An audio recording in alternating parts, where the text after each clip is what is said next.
Hello everyone, আবার চলে আসলাম নতুন একটা ভিডিও নিয়ে।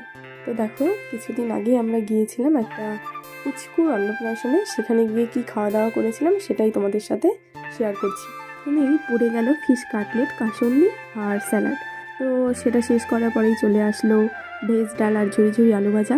জানো তো, আমি যে কোনো অনুষ্ঠান বাড়িতেই যাই না কেন, আমি শুধু এই ডাল দিয়ে যা খাওয়ার খেয়ে নিই, পরে আর খেতে পারি না। শুধু নেই আর যা, দেখতেই পারবে, আমার প্লেটটা দেখেই বুঝতে পারবে আমি কীরকম খাওয়া দাওয়া করি। তারপরেই ছিল কাতলা কালিয়া এবং আর সর্ষে। যেহেতু আমি আর সর্ষেটা খাইনি, মানে আর মাছ খাই না, তাই আর বলতে পারবো না সেটা টেস্ট কেমন ছিল। তারপরেই ছিল মেন আকর্ষণ, সেটা হচ্ছে বাসন্তী পোলাও আর মাটন কষা।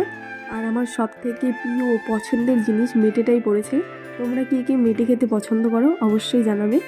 আর শেষ পাতে পড়ে গেল চাটনি, পাঁপড়, মিষ্টি, মিষ্টি দই। তো চাটনি আর পাঁপড়ের কম্বোটা কিন্তু দারুণ টেস্টি, তোমরাও